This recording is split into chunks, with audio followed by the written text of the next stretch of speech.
Welcome to Why Are You Awake podcast. Paul Farahvar here, your host.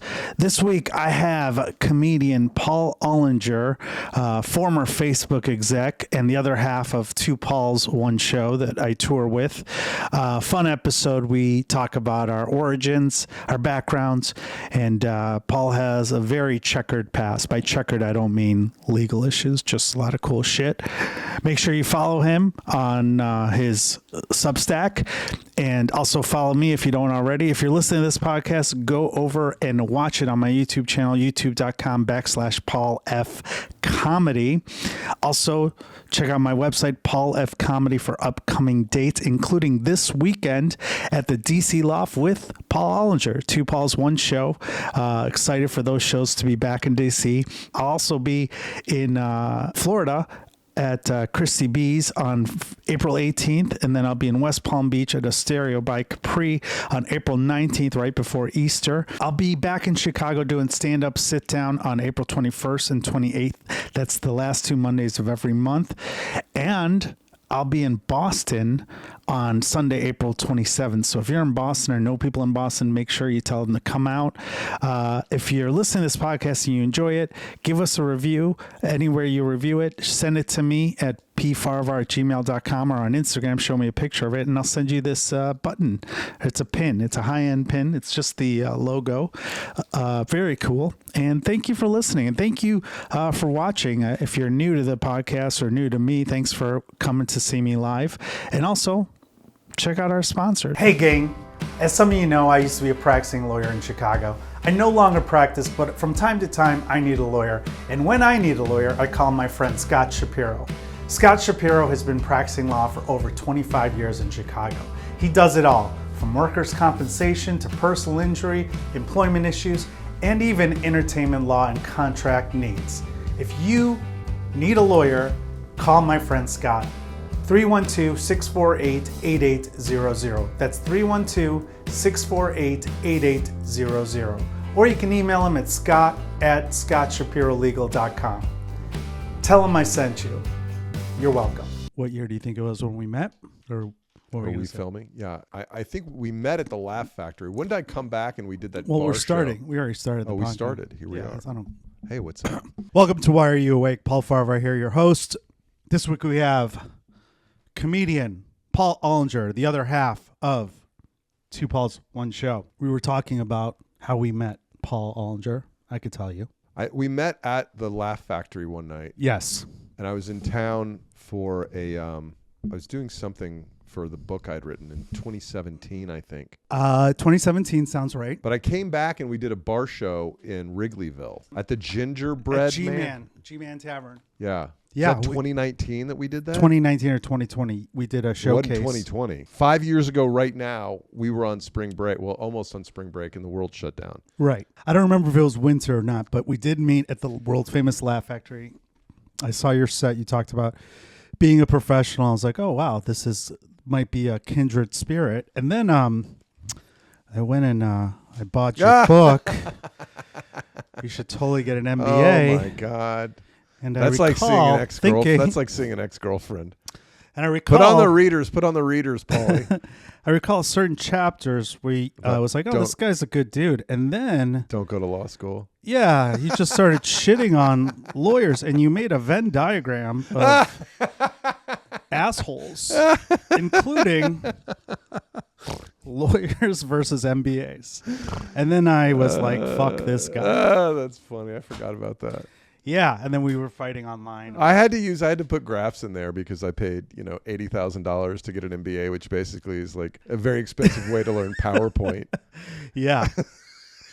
It's amazing that we spent all those years, and as you can see, as we point out here, I have law degrees, multiple law degrees. Well, just one, but multiple.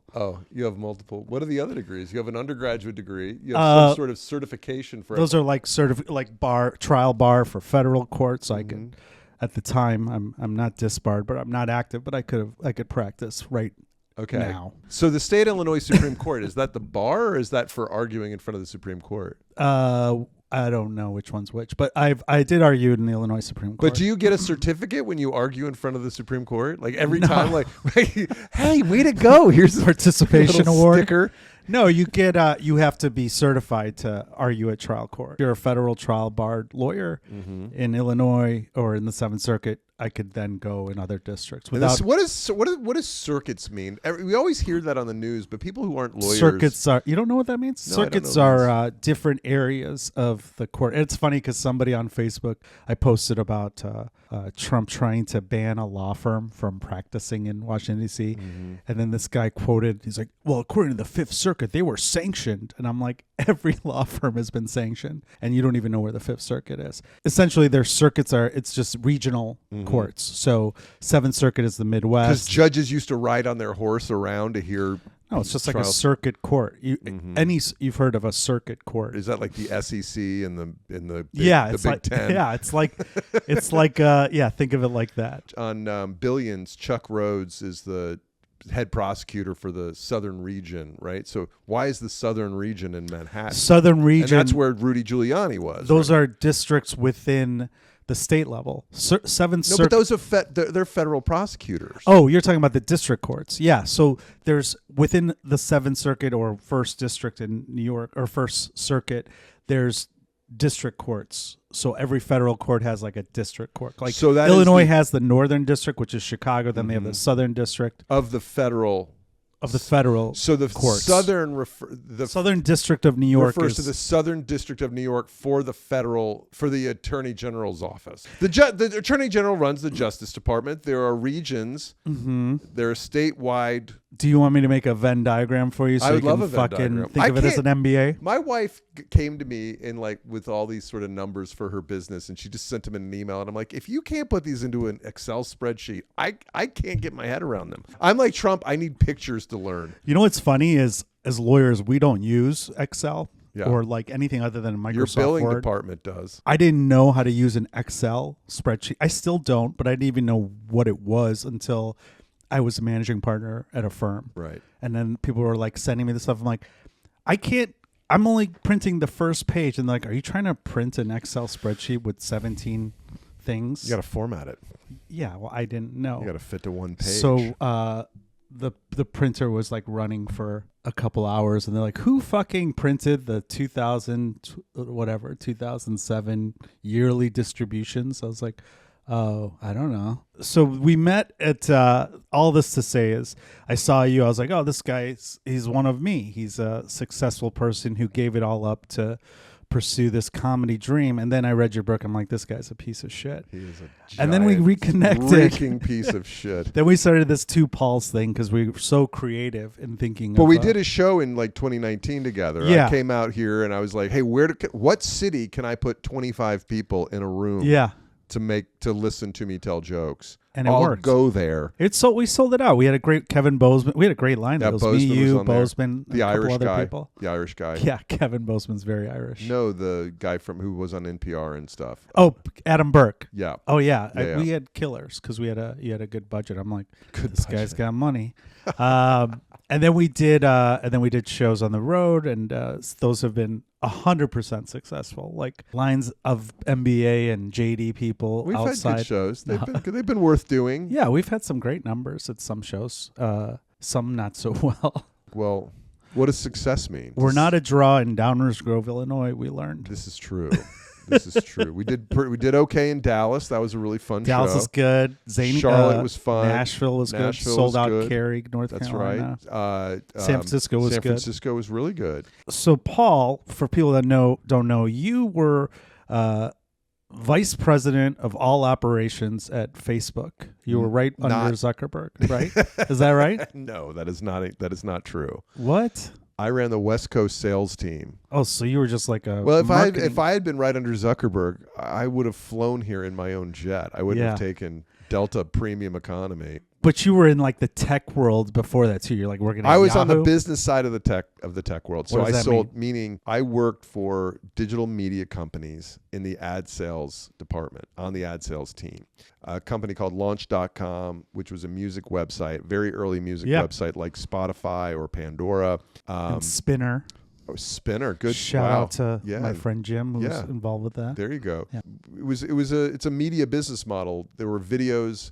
There were people coming to watch videos, read articles, and we would monetize it with advertising. My colleagues and I would go out and sell to Coca-Cola and Pepsi and Visa and MasterCard, and trying to get them to move their ads. them to move their ads to digital media. And so I started in 1997. Yeah. I remember it was so early in the medium that I finally sold an ad to HBO for one of their programs in 1998 or whatever. But they couldn't run the ad because the music in the ad hadn't been cleared for anything other than TV. It hadn't been cleared for digital usage. Oh yeah, that's different. And so marketers weren't even thinking about the internet as an advertising medium. It was, it was 8 years pre-YouTube. How long were you at Facebook for? I was at Facebook from 2007 until late 2011, 4.5 years. Did you meet Zuckerberg? I met him on several occasions. I don't know that I don't think he would know who I am. What was he like back then? Were you like He was older? very, very young. I was 38 years old. He was probably 21 or 22. Were you pushing him around and shit? You're like, this is what we need to do?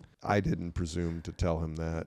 I mean, did you have to present shit to him and be like, I've never presented in front of. I spoke at a company all hands one time. He may have been there. I don't remember. But all hands means everybody's there? Yeah, it means it's a company-wide meeting on a That's Friday. what we call en banc in the court world. Okay. That means all the judges are there. En banc. Or justices. So it was a company-wide meeting on Fridays. Sometimes there's beer afterwards. Yeah. And it's a way for everybody to get together and for Zuck and the executive team to address what's going on, where we're going. And I got to tell you, man, those meetings were fascinating. They would talk about stuff that was game-changing. When they started... Like the like button? Well, yeah, like the like button, like the Facebook Connect. Hey, someday you're going to be you're going to be able to log into ESPN with your Facebook credentials. Oh, yeah. And it was like, what? Mm-hmm. How does that work? Like, they were changing the game. You got to remember that Facebook was the first social media platform that used your real name. MySpace, you weren't you were funny guy, funny Syrian. I was Paul. I think I was Paul in 1974. Could hide behind an avatar, a fake name.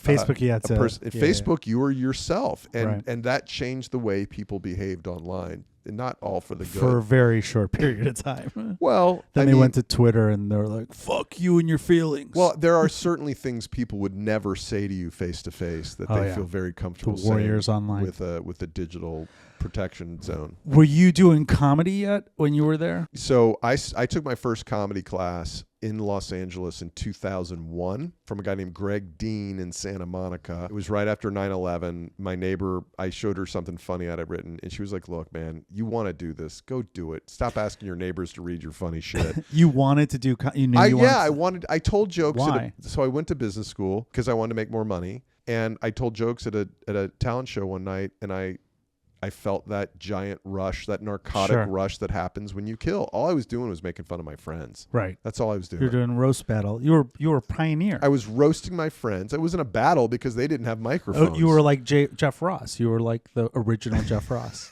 because that would have been the 90s, right? I put the ick in Ozempic. Yes. There you go. To quote Nikki Glaser, I told jokes at a talent show.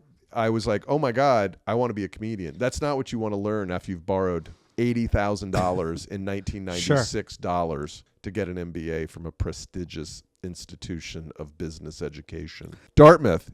Thanks for asking. I know where you went to school.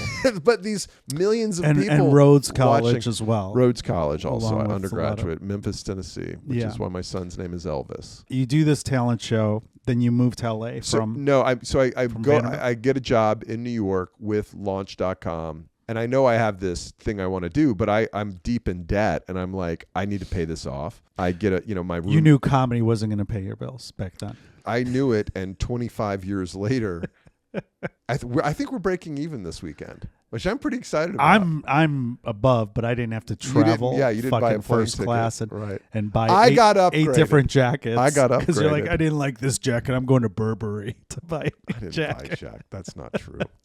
I bought a $400 jacket, one jacket this winter. Months ago in the women's to help section. Me survive in the women's Talbot's section. At Talbot's. Okay. Okay, so I told jokes. I came out of business school. I'm like, I got to get a job. I'm not going to do comedy. But I was in the back of my head was like, when I pay off my loans, when I put money in the bank, if I'm still single, I'm going to do stand-up comedy. The company Launch.com, not my company, our company, which was full of amazing people that I'm still very good friends with. It was founded by Sheryl Sandberg's late husband. So I met Sheryl a month or two into my job in 1997 before she became Sheryl Sandberg. Her husband was Ryan Sandberg from the Cubs? Ryan Sandberg. No. Dave Goldberg. Oh, okay. Different. Her maiden name is Sandberg. Got it. And so that's her brother then. Okay. Yes, her brother. Her brother is some crazy successful neurosurgeon or something. Ugh, Not surprising. Not surprising. I know it's hard. Overrated. Came out. I worked for 4 years for Launch.com. We went public. We crashed like everybody in 2001. And the planes, they crashed. Well, you're talking about this. I'm talking about the market, the .com bubble. Different thing. Correct. We got bought by Yahoo for no money, but they bought us and they saved us and they brought us in and we became Yahoo Music. And it was actually, Yahoo was a great company to work for. My stock options that they gave me appreciated significantly over the next 4 years. I paid off my student loans. I put money in the bank and I'm like, I think I'm going to quit my job and go do stand-up comedy. And then one day I'm sitting at my desk in New York and the phone rings. I'm covering the Pepsi business. And it's this woman from LA who says, hey, I'm from this company called Levity. We work with brands to activate marketing campaigns around comedy. Could you help us figure out how to do this for a Pepsi brand? And I was like, I think I can. I wrote up a memo saying this is how I think we should do it. I sent it to her like a day or two later. She calls me back and says, you know a lot about comedy. I said, well, I didn't tell you this, but I'm a open micer and it's like comedy's my thing. And she goes, you need to meet Robert Hartman. Wow. I said, who's Robert Hartman? She goes, he's the guy that runs the Improv chain of comedy clubs. And I'm like, Robert Hartman doesn't want to fucking meet me. And so I took his number down and I'm like, I'm going to call this guy when I'm a month away from quitting comedy. Quitting comedy or quitting? Quitting Yahoo. Thank you. Yahoo, yeah. An hour later, the phone rings and I'm like, hello? And he goes, hey, Paul, this is Robert Hartman. And I was like, what the You're like, I'm not ready to He goes, quit Yahoo. I hear we need to meet.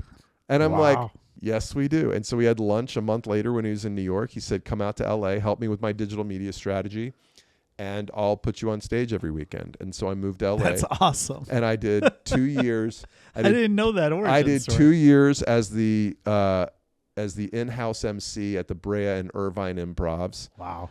And I was terrible. I'd only done like 40 sets of comedy in my life when I went out there. How bad? I mean, we've done shows together. Bad, like I was as good as anybody who had done 35 sets of comedy could possibly be. Let me ask you this. Were you worse than the host that we had? I'm not going to name the city, but it was very dark in the room. He just like handed me the mic. Oh.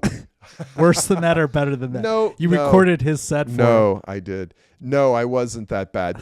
But I was opening I was at the Improv in front of 300 people opening for Norm Macdonald. Daniel Tosh was fucking brutal to me. And I deserved it. You know, he got on stage one time, was like, Paul, God bless him, he's trying. And no. I mean, like quintessential Tosh, right? Yeah. Like and I was like, I don't know what to do. But I got better over 2 years. And it was You wild. were emceeing every weekend? I was emceeing every weekend. Wow. To the point where other comics in LA or like comics that were years ahead of me were like, who the is this guy? Yeah. You can swear. I was talking to Jay Larson a year ago. And he's like, where did you start? Like, I don't know. Where did you come from? And I was telling him this story. He goes, wait a minute. He goes, I remember you. I was like working at Levity and I couldn't even host because you were in the way. Oh, that's hilarious. And Jay is far more successful, far more accomplished than I comedically. And, I was this guy that got something. He's so funny. He's very funny. And I got something that I wasn't ready for. But to his credit, Robert, he kept his word. And even though I was terrible and he probably caught a lot of shit for bringing me out there, he stood by me and he kept me doing it until 2 years in. I was like, this isn't really happening the way I thought it was going to happen. And I got engaged and I was like, I need a job. Yeah. And a buddy of mine from Yahoo called and said, hey, are you interested in joining this little social media company? Called Facebook. Wow. And I stumbled into a job. But you stayed in LA, right? I stayed in LA. He hired me as a salesperson in the LA office, and I was like employee 250. And I got promoted twice. I ended up running the West Coast sales team. Wow. Is it true? I think you and I talked about this once, but if you stayed like 6 months longer, you would have been like A gazillionaire? Not 6 months. Oh. But if I had stuck around another 4 or 5 years, I'd be. Oh, 5 years. Okay, yeah, that's not worth it. I would. 6 I months would. would've been Yeah, worth it. I'd be worth 9 figures for sure. Oh, damn. It's partially rationalization, and it's partially true. Like, what I do know is that 12, 13, 15 years later, whatever it is, I'm healthy and happy. I'm married. I live with my kids. My kids love me. You're fine. I have plenty of money, and life is good. If I had stayed at the company, I wasn't having a good time. Who knows? Like, maybe I would have gotten divorced. Developed a drug habit. Or a worse, whatever. Alcohol. And for the years that I moved back to Atlanta from LA, I was there with my parents I was in the room when both of them died. Yeah, you got to. Like I did. I'm proud of. Way to sell it, Paul. I'm proud. I know what you mean. I'm proud of the things that I've done personally as well as the things I've done professionally. I thought that one time you told me I thought it was a less time than 4 years. For sure, 4 years wouldn't be worth it. But if it was like 9 months, it'd be no. Anyway, but it doesn't matter. But there's no end to that calculation. There's no end to saying if only I had done this or I'd done that. You can't play that game. What I know is I have enough. I'm doing exactly what I want to do in life. My home is full of love. Yeah. That must be nice. What's that like? It's also full of dogs in my bed that I'd rather not have there. When you were in LA with the weekends emceeing, yeah, were you also doing open mics and trying to get better? Well, I was spoiled. I was doing Thursday through Sunday at the club. So, I mean, Monday and Tuesday were like my day off. I was in Orange. I actually lived in Brea for 6 months. Oh, wow. Okay. In those 2 years, I probably went to 5 or 10 open mics. So you only place you were working 99% of the time was that? Yeah, I was doing 12 to 15 minute sets twice or 3 times a night. That makes sense. I was doing a lot of shows. I had no idea how good that gig was. I didn't know. Well, let me ask you this. When you were doing that, you still had your job where you're working 9 to 5? No, I wasn't working 9 to 5. What were your hours? I was helping Robert with some consulting stuff. Oh, so you left when you went over to LA? I left Yahoo. I did a thing with Yahoo where I did some marketing stuff where I'd call into radio stations around the country and talk about the top 10 searches in Yahoo. Yahoo search that. Yeah. So it was all about trying to get people to use Yahoo instead of Google. And I don't know that it was effective, but it was a fun way it's your fault. That's right. I was getting to do radio with a fun way to talk about search. Sure. And they were giving them content, and I was weekly on a lot of different places. When you were doing that, were you a night owl back then? Because I know you're not a night owl now. I'm not a night owl. No. Were you back then though? You were doing shows. So what were you doing after the shows? I was having a couple of glasses of wine and going to bed. You weren't hanging out with like other comedians and trying to be like, what could I do to be better, Daniel Tosh? No. When I lived in Brea, I lived around the corner from the club, and maybe I'd stay and have a drink with a headliner. I remember one time John Heffron and Louis Katz and I went out. What were you doing after the shows then? Going back to my apartment and going to bed. Women at the shows before you were engaged? I was not engaged yet, but I was also I had a girlfriend and I wasn't messing around. And then when I lived in LA and would drive to Orange County after the show, you got to drive back to LA. I'm not going to drink in Orange County and then get in the car. And by the time I get back to LA, I want to go to bed. It's funny. There were these 2 comics that were both just starting to headline, and they were doing split weekends. So they'd headline Thursday and Sunday, and then they'd feature Friday, Saturday. Yeah, like we do now. And these 2 young guys lived in LA. They were both broke as sin. And sometimes we drive from LA to Orange County and then carpool back and, drop them off. It was Bert Kreischer and Tom Segura. Yeah, crazy. And I mean, I went back into my digital media world and did worked at Facebook for almost 5 years. And then I moved back to Atlanta, and I didn't really get back into comedy until a few years later. And when I popped my head up in comedy, these guys are stars. Right. They're stars. Crazy. Yeah. And it's wild to think about how careers can progress. Tom Segura sold out the United Center in Chicago a few weeks ago. Get the fuck out of here. Did he really? Crazy. Good for him. And Bert obviously is blowing up too. Good for him. And Bert is at Levity. Bert's a Levity client. And I mean, good for those guys. They've worked hard. They were dedicated. They didn't. Look, I've hopped in and out of comedy. Look, there's plenty of guys that did only comedy in the same amount of time and focused on it and worked hard, and they're very talented, and they haven't seen the same results as Bert and Tom have. Then again, nobody would see the same results Bert and Tom have if they were like half in or half out. Right. People still forget that this is like one of the hardest things to be successful at, whatever success is. But like for every Bert Kreischer that started that year, there was like 100,000 comedians that we don't know. I mean, or just 1,000 in LA alone, or probably. that we would know, but nobody else would Right. know. And they might be great comics. Like there's a lot of really There's great. a lot of that's things. the thing that's so intimidating. I think that's sometimes I see it in people's eyes when you show up. Like moving to New York, as I've just done. When you see in people's eyes who have been there a long time, you go up and you have a good set, and they just look at you like, God damn it! Here's some other comic that just got to town that I've never heard of. You have to compete against. Who's actually pretty good. Yeah. And you have to compete against it. I feel the same way. Some young guy comes up and you're like, God damn. See, that's funny. I feel like I should be like that more, but I guess in Chicago I don't give a shit because I feel like I'm pretty good here. I feel like I'm pretty solid here where I can get up. If someone does good, the venues I work, I'm like, this guy or this girl is really good. They're like, oh, thanks for telling me. And I'm like, no one else does this? They're like, no. Because I feel like people did that for me. But I think that's maybe why it's different in New York, you get to work so much is because people know that you're a good guy. You're not complaining. You're a good soldier, and they can trust you. This is a relationship business. I'm not great at the relationships with some of the clubs as I should be. Yeah. Because, they can book anybody they want to book. You have to either be undeniable or you have to be somebody they really want to see. Mm-hmm. And they don't want to see people who, even if you're good, they don't want to see people who are like, will tell them the truth about some of the things about the way they run their business. Yeah, I have a tendency to give unsolicited advice by accident because I always I come from a world where I used to promote bands too. As you can see, that was a different career over there. Yes. This is career number 7 for those counting. But I'm always like, what is your I still look at things from a business sense. I know I'm not like fucking business master's degree type thing, but I do have a JD. That's okay. I've never run a business. I've run a lot of businesses. Sold ads as a soldier.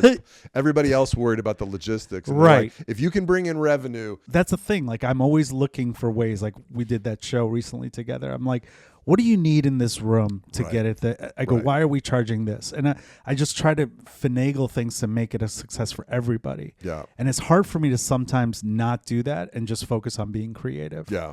Because that's just my background. And people always ask when we do these shows. I have no mojo in the business. We'll do shows and people will be like, who's the other guy? People need to know that it's a great show, by the way, because someone said this to me at one of our shows recently. It's like, you guys are perfect for each other because we don't overlap anything. There's no marriage stuff from you. Yeah, it's all the it's like a yin and yang because I'm like shitting on marriage and you're going up there being like, I'm married and I have really good hair. That's how I do it. I go, I'm married. Yeah. And then I talk about how good my hair is and then they see you like, oh, this poor guy. I do okay. I do okay. Were you ever like a guy, are you allowed to talk about this, where you would stay up late, whether you were in college or whatever, and just chase pussy, or were you just kind of like a guy that just got drunk? In college, I was very interested in the ladies. That hasn't changed. The difference is I've been faithful to my wife for 20 years. Yes, you have. So I remember when I got engaged, I was a bit of a serial monogamist with some relationships lasting 3 weeks, some lasting 3 months. When I was out of college, I had a serious girlfriend out of business school for a couple of years, and then we broke up, and then I was single for 4 or 5 years. If you're single and you have a job and you're halfway decent looking, people want to set you up. Yeah. And so and this is pre-Hinge and Tinder and all that. Just so people know, you're like, you're 6 foot what? 1.5. 6'1", and you had hair back then. I had hair. I was a decent looking guy. I saw a picture of you. I'm like, you look like a total. I did okay. So yeah, look, my thing, when I had a girlfriend, my thing was, let's go out with friends, let's have some drinks, and let's go home at a reasonable hour. Sometimes we stayed out, God, there was times we stayed out way too late, but in general, I never did cocaine, so I didn't stay out. Yeah. I couldn't stay up all night. And I went to business school in New Hampshire. The bars closed at 11 o'clock at night. The luckiest guys on campus had girlfriends. So you go out, you drink at 11 o'clock. If you're focused, you can put on a nice buzz and get home by 11 o'clock. Yeah. Like, you don't need to stay out until 2 o'clock in the morning. That's what happened when I was like 27, 28. When I was younger, I was much more just like, rah. Were you drinking in high school then? Yeah, we drank some in high school. There were parties. Where'd you grow up again? Atlanta. Dunwoody, the suburbs of Atlanta. Right. Dunwoody. And there were parties where you'd go to a park and you'd have beer. Yeah. And what were you like in high school? I was extraordinarily earnest in high school and through college, where I was like, I want to succeed. I want to be everything. I was go-getter, the captain of the football team. I was the president of the student council, and I had the lead role in the play. Wow. And I How big was the school? 20 people? I was homeschooled. It was my mom. She cast me in the play. It was 200 or 250 in our that's class. pretty big. It was not huge, but it wasn't big enough it to have wasn't a team. Nothing. Yeah, no, my high school had a good football program before and after I played. Unfortunately, while we were there, what'd you get in your ACT or AC or whatever? On my SAT. SAT, yeah. It's so sad that I know this, but it's a 1310. Yeah, I figured you were pretty smart. And I didn't take any.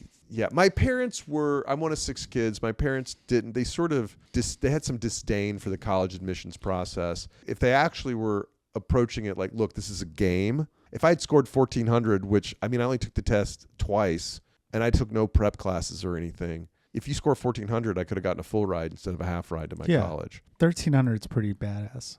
It was good. It was a good score back then. But you had all the miscellaneous shit too. So some of those schools like that stuff, like, right, back then? I put so much of my heart into getting into Princeton because these great kids, these great student admissions officers came to my high school and charmed me about what Princeton was like. Wait, you didn't get into Princeton? I didn't get into Princeton. I got waitlisted at UVA and I got waitlisted at UNC. Now, partially because, again, this is part of the game playing part of college admissions. My high school college counselors there were 2 of them for 200 of us in our class. So you're not getting a lot of individual, kind of attention. I turned in my applications longhand with like liquid paper on them. Like first draft longhand, and they had word processors back then. This was like early word processing. Yeah, okay. But you could have hired somebody to type it, but you would have had to write drafts and stuff, and so I didn't do that. And your grades were good too? My grades were really good, yeah. That's crazy you didn't get into Princeton or UNC. When it came time for graduate school, I was like, I'm going to play this game better than I played it the first time around. Before you did your roasting situation, did you still have comedy on your spectrum back then? Not at all. I mean, I did plays in high school, and so, as I just mentioned. Right. And I loved performing, but I remember being on stage and thinking, this is the most fun I've ever had, but this isn't real. Like it's a play. This isn't a Yes, it was a play. What I meant was like, it's not a real thing that people do for a job, right? Like, and of course it is. It's a different time. But I came from a very conservative, as you've heard my stories about my Depression era parents and all that stuff. It's like the ethos was you go to college, you get a job, you work hard for 40 years, you retire and die. Yeah. Like, if you're lucky, you get a job with IBM or Coca-Cola. Right. Happiness wasn't You get to drive a Buick LeSabre, and that's what success looks like. I was raised by post-World War II people. I was born in 1969, just after the boomers. I think obligation and happiness were very closely tied. Like, you're happy if you're doing what you're supposed to be doing. You're happy because you're providing something to the world. That's how mentality was. It's duty. It's a duty. I don't think civic duty that they would have kids. They would look at this happiness and living your dream thing as somewhat self-indulgent. That's a good word. Self-indulgent versus self-care. And it is, by the way, the way I've chosen to approach it is, to fulfill these obligations first. And then, when you've then you'll focus on comedy when you're 72. Well, look, a lot of these comics that have been doing comedy for 35 years, they don't have a pot to piss in. Right. There's nothing left. There's no retirement plan. They don't have insurance. They're 55 and they have no assets. Right. But they also don't have a lot of obligations either. A lot of them don't. Maybe not. Yeah. I couldn't live like that. I didn't get married till I was 38. I mean, but you still did it. I did it, and I'm glad I did it. Nah, that's what you told me last night. He's lying. Listening, Stacy. He's lying, Stacy. She doesn't even listen to my podcast. She's not going to listen to your podcast. She listens to Smartless, and she just... That's a great podcast. She's constantly telling me how witty Jason Bateman is. I'm like, I get it, sweetheart. She's like, you're him, I love but Jason he has more Bateman. hair. I'm like, fuck off. Do you know the Netflix show Full Swing about the PGA? No. You know, you're not a golf fan. God. Anyway, there's this documentary about professional golf on there, and she texted me the other day. She goes, "This Oberg guy is so good looking, it's not even real." Who's that? He's a good looking guy. By He's the also way, 25. Also, the funny thing is that we did a road trip. We were doing shows during the what PGA tournament was that? That we I were. think it was the Masters. The Masters. Yeah. And I've probably watched maybe 3.5 minutes of golf in my whole life, and all three of those were on the car because you were watching it. You're like, you got to drive. And I'm like, oh, you're tired. He's like, no, so-and-so is about to, it's the 16th hole. I'm like, yeah, that's 7-hour drive. That 7-hour drive nerd. to Fort Walton Beach was really worth Oh, our was time. that I think that was coming back from Fort Walton Beach. I don't know. I forgot about We've those. covered the quality of our gigs has covered the spectrum. Shit, it has this weekend. Yeah, we did a bunch of shows this weekend in 3 different demographics. That's the word I would We're going use. to end on a strong one tonight. So you've never really been on Night Owls. So the only reason you're getting on this podcast is because your name is Paul and you do shows with me. Yeah. And you really don't hang out after shows, but you don't go home and write either, right? I go home and go to bed. I know. Dude, I mean, like, look, when Getting you to stay out even for like we had 10 I had minutes. French You had fries last night. French fries with you last night. And you were like rushing to get out. I was like, you've got like, if I didn't know you better, I just think you have like some sort of weird addiction that you're going back to the hotel and you're like, I'm gonna do all this heroin. But I know you. I'm like, it's either porn or you're really going to sleep. Porn is a 5-minute a day thing. Look, I woke up at this morning I slept late. What's late? I think I slept till 10 this morning because I was Oh, up. that's late I was for up. you. I was up watching. I watched Full Swing last night for an hour. So I went to bed at like 1 o'clock. Go to bed at 1 or 1:30 is very late for me. And we're on Central Time.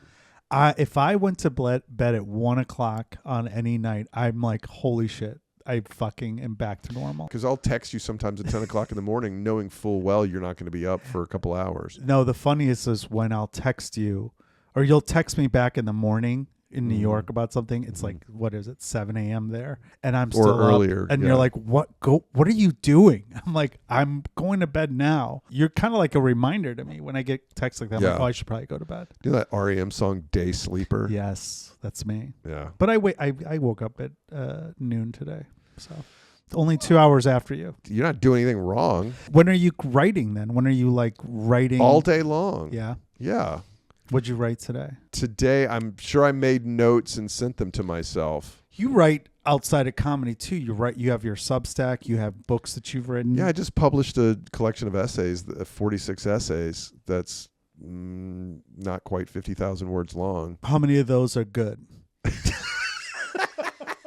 How Let's many see, would your 46 times 10%? would your guidance counselor be like? That was good work, Paul. I think they're all good. I mean, look, I think you could certainly rank them, but I mean, I think I'm very proud of the essays in that book. I've put a lot of time in, and so here's an interesting thing. What's the book called, by the way? It's called Reasonably Happy. Right, like your podcast. Just like my podcast. There's some benefits in moving to New York and the fact that I'm not getting booked at the clubs yet, so I'm being forced to go to open mics, which I haven't ever really done. Yeah, you never did. Regularly. Because I had good stage time in LA and then in Atlanta. Right. But now I have to go to open mics, and it's actually kind of liberating because you're supposed to bomb at open mics. Yeah. Like, that's why they exist. I'm trying more new material at open mics than I have ever. But there's this new bit about how I get very frustrated about this whole, like, give us a rating. You know, every time I just got out of an Uber downstairs, I got to get and so I wrote that as an essay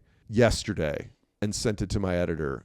But I'm trying to force myself to develop the idea and then also put it on my Substack as like an essay form. But you can feel the difference in the way written stuff feels than spoken word. The process of working out the idea is helpful for both. Yeah. working it out on stage is how I usually write. But what's your style? Do you just write it out first for your jokes that you're doing? My style is like on my walk today, I'll think of something or I'll see something or I'll take a picture of something that I think is funny that might turn into something, and I'll send it to myself in an email. And then I'll collect all those emails. I've got a Word document called Open Mic Bits that I'm going to use as my, like, this is what I'm going to go tell, these are the things I'm going to work on in my Open Mic Bits. And like this weekend, I've worked a couple of different things in that are not finished bits, that are new bits. When you email yourself, is it a Yahoo email or do you use?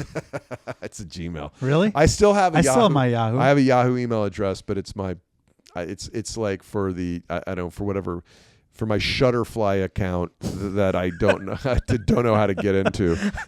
They keep telling me that that's expiring, and I don't. Yeah. I'm like, I don't even know what it is. Yeah. I don't know what's on there. That's right. Yeah, God forbid. I've gone back in. I've gone back in to like accounts like that, or to whatever the one at. Can't even remember what they used to be. Anyway, I'll go into those and I'll be like, oh, this is for. There's some ex-girlfriend in there from some trip we took, and it's like, I don't need these photos. Oh, I thought you were gonna call her and be like, I'm gonna call her and see how she's doing. No. That's what you told me you did last night. No. When you were complaining about your wife. Nope. I don't have that issue. I'm just kidding. I don't have that issue. No. I just like breaking people up because I need a friend when I'm single. My wife will be like, you probably think about that ex-girlfriend. I'm like, I don't. Yeah. I don't. Not that one. Don't ever say that to your wife. Don't ever say, she's like, oh, you probably fantasize about this woman on my tennis team. I'm like, not that one. All right, Paul. Well, we're out of time We're out of batteries. We're out of batteries and we're out of time because we have to go perform in an hour here. Where can people find out about your podcast, Reasonably Happy, and your books and all your shit? The best place to go is words.paulollinger.com. Fair enough. All right. Well, thank you, Paul, for doing the podcast. And thank you all for watching or listening to another edition of Why Are You Awake? Go to sleep.